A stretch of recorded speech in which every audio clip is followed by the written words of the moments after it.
陆九渊曾说：“无心即宇宙，宇宙即无心。”这句话曾被当作唯心主义的典型而备受批驳。但换个角度，这是不是一个更透彻地理解宇宙的视角呢？我们现代的物理学早已经明确，物质的本质，与其说是坚固的粒子，不如说是波动的能量。而我们的念头也是能量，一切能量都有共振的频率，在一个极其精微的频率上，意识与物质就能够发生共振。不管你现在过的是什么样的生活，是落魄潦倒，是病痛悲苦，是一无所有，都没有关系。重要的是你的意念，只要你常发正念，并深信不疑，那就会带来物质向上的相应。般若心经云：色即是空，空即是色。我们肉眼所见到的并非真实存在，肉眼看不到的才是真实的存在。我们看到房屋、墙壁、身体都不是绝对真实的，本质上它们只是纯粹的能量。你的身体看起来好像是由固体物质所构成，而这些固体物质可以分解成分子和原子，但每一个原子的内部有99.999%是空的。以闪电般的速度穿梭在这些空间中的次原子，其实是一束振动的能量。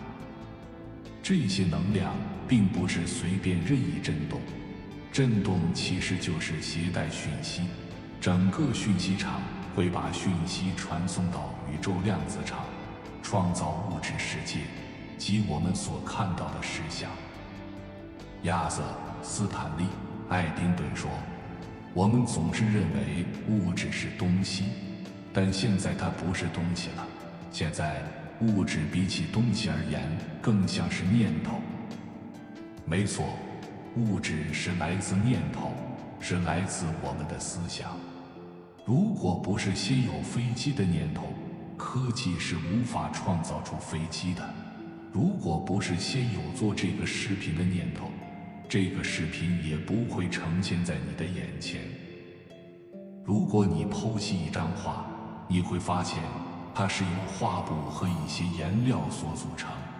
但一幅画之所以变成美丽的图画，并非来自画布和颜料等物质的总和，它是来自绘者，是来自绘图者的念头。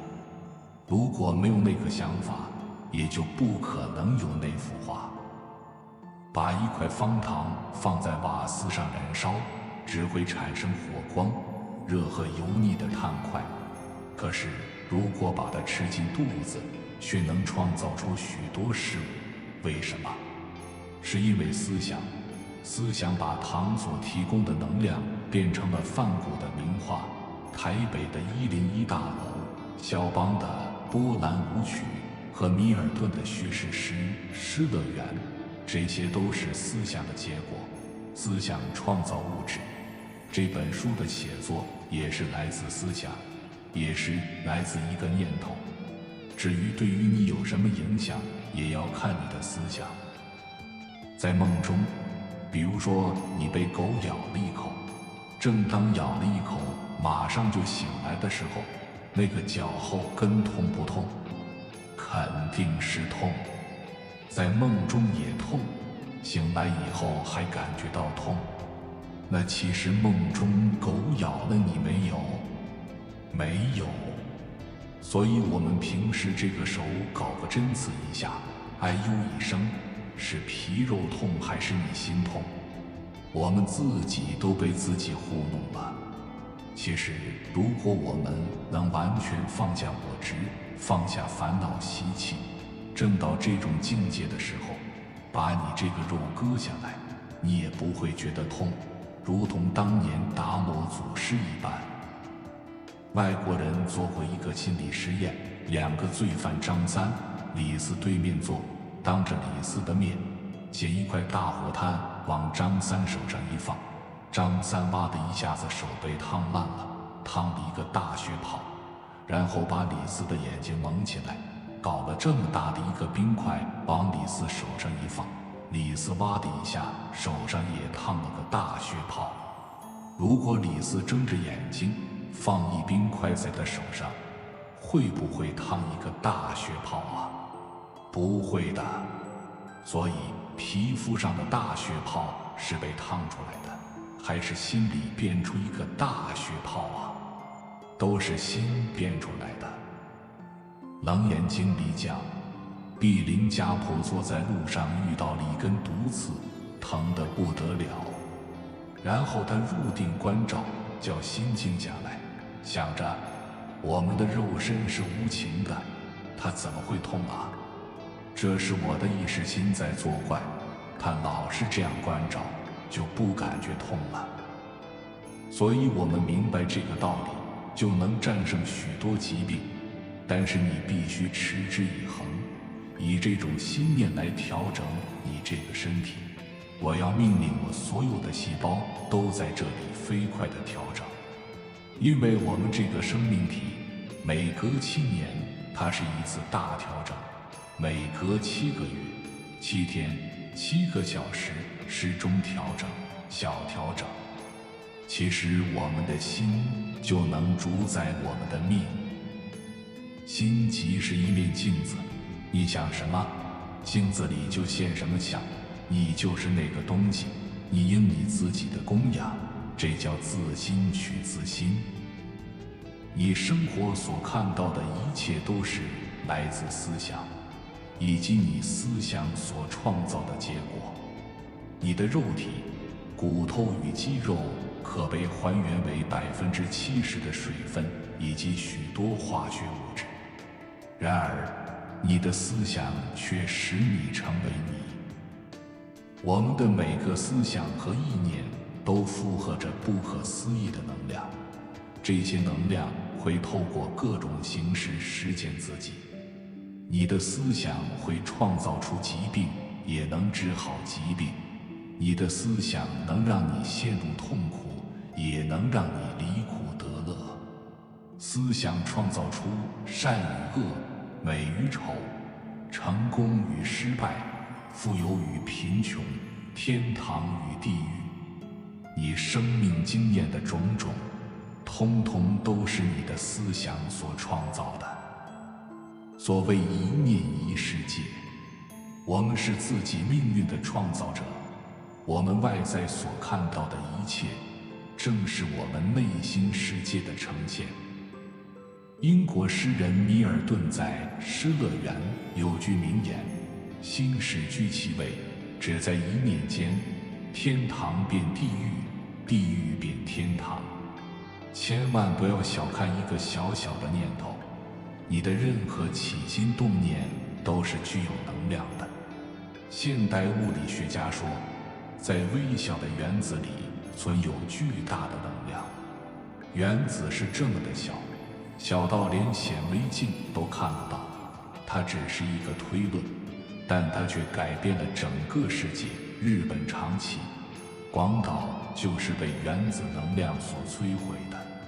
正如同原子能拥有如此巨大的能量，你的思想能量也是一样。相似的能量会吸引相似的能量，形成类似的能量团。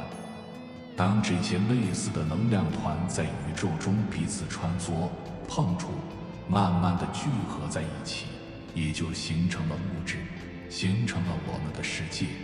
这即是思想形成物质的原理。每一个思想，即使只是小小的念头，也会变成一个东西。而每一样东西在一开始的时候，也只是一个想法，也只是来自一个小小的念头。所谓勿以恶小而为之，勿因善小而不为。不要轻忽你的恶念，说我只是无聊乱想，我只是说说而已，我想应该没什么关系。即使是微不足道的火花，也可能烧掉整座森林。不要小看你的善念，即使是小水滴，最后都可以注满整个大池子。人们为善为恶，都在一念之间，变好变坏，其实就在一个小小的念头上。佛陀深知意念的影响力，所以提醒大家说，不要忽视小恶，火花尽管再小，都会烧掉像山那么高的干草堆。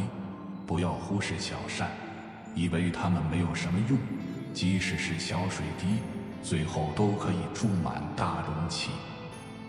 生活是由小事所组成的，没什么大事，但小事累积起来就成了大事。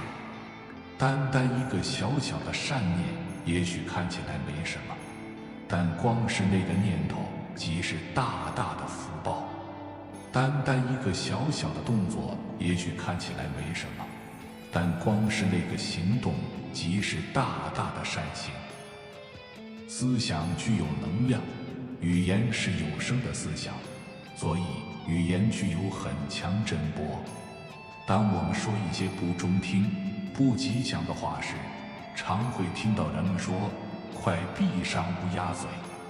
这是因为当负能量的语言一出，你已经在发出震波，更明白说，你是在吸引同频道的世界上门。这也就是为什么乌鸦嘴会特别灵验，尤其是愤怒和怨恨时所说的话，那些话都带有很强的能量，再透过负向的震波，结果往往让人意想不到。你一定也听说过，某些人因为一时气愤说出了重话，后来真的发生严重的后果。这种事情在医院的急诊室屡见不鲜，比如父亲气呼呼地对孩子叫骂着，有本事你就永远不要回来。结果孩子真的因为一场意外就再也没有回去过。有人或许会问，我只是说说而已，又不是真的，有什么关系？如果有人告诉你，说你最近身体的那些异常现象很像是癌症，你会怎么样？也许他也只是说说而已，但他的话对你真的一点关系都没有吗？我们来看一下老吴的真实故事。几个星期来，老吴感到胸部不适、咳嗽，而且有点呼吸困难，吃药也无多大改变，随即住进大医院接受检查。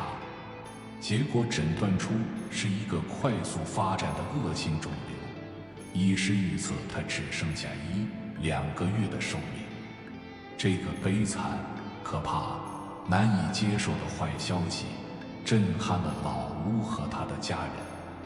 得到这个癌症消息2天后，老吴便开始恶化，他感到非常虚弱，体重迅速下降，他开始无法离床，家人都认为能够度过这个星期已属幸运。没想到医院打来一通电话，一个带着歉意的声音告诉老吴的太太，老吴根本没得到癌症，是医院报告弄混了。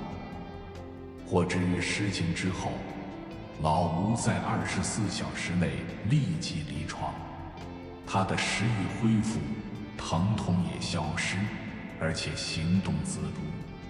他的衰弱完全不见，留下的只是刚开始的症状，咳嗽与呼吸困难。美国思想家、文学家埃默森曾经说过，用刀解剖关键性的字，它会流血，足见语言具有多大的能量。它具备了创造和毁损的能力。诗人安琪洛也谈到过言语的力量。他说，言辞就像小小的能量子弹，射入肉眼所不能见的生命领域。我们虽看不见言辞，它们却成为一种能量，充满在房间、家庭、环境和我们心里。他相信身边的言辞会渗透我们的生命。语言就是发出声音，这声音一天少说也要讲上几百句到几千句，不知不觉的就会影响到自己的情绪、心态和命运。有些人喜欢骂人，或在背后说别人的坏话，他可没想到听到的都是他自己。骂人的声音就像魔音一样，听得最多的人伤得也最深。当口出恶言成为习惯后，经由自己的耳朵日以继夜的聆听、灌输，久而久之，这种语言就成了心田的种子，早晚会给自己创造厄运的果实。所以，我们说任何话都要心存善意，而且在措辞用字上面也不要太重。我们谈吐时所用的字眼，直接明确地影响我们的思想和情绪。一般人处理情绪的中心是右脑，语言中心在左脑。当右脑认知一个负面的情绪时，会传递到语言中心，说出相应的字。同样的，当我们左脑在接收到负面的字眼时，也会传到右脑，反映相应的情绪。所以，你选择用什么字眼来表达就相当的重要。比方，如果有人触怒了你，你可以用困扰或遗憾的字眼来取代气愤或愤怒。想想看，当你改以遗憾二字时，你还会火冒三丈吗？言语是心的画像，我们应该多以正面肯定的言语来思考和说话。当然，刚开始的时候并不容易，长期累积的习惯很难一下就改变过来。我建议你可以这么做，找一本小笔记本，写下一些美好的字眼。你也可以把这些话语写在一张小卡片上，摆在皮夹里，每天早上都念它个10来遍。接下来的一天，只要遇到机会，就把这些字眼用在交谈中。当你不断重复这些字眼，很快就会把这些意念灌注到潜意识，改变你的思、言、行，让你也成为这样的人。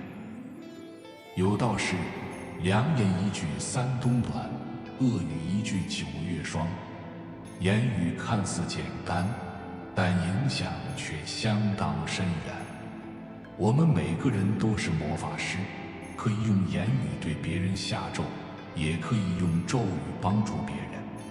更重要的是，你所下的每个咒语，最后都会回到你自己身上，因为咒语是发自于你，你就是整个震波的中心。心即是一面镜子，你想什么，镜子里就现什么相，你就是那个东西。你应你自己的供养，自心取自心。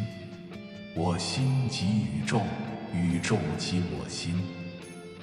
每个念头就像一颗种子一样，在种子里面，你无法看到大树，但只要你播下种子，并持续浇水灌溉，种子自然会把自己所需的东西吸引到身边来，而成长茁壮。感谢你耐心看完这个影片。如果今天的分享对你有所帮助，请按个赞给我响应。希望大家时常口吐莲花，祝福大家好运常相随。欢迎大家订阅频道，与我建立连接，随喜转发分享，功德无量。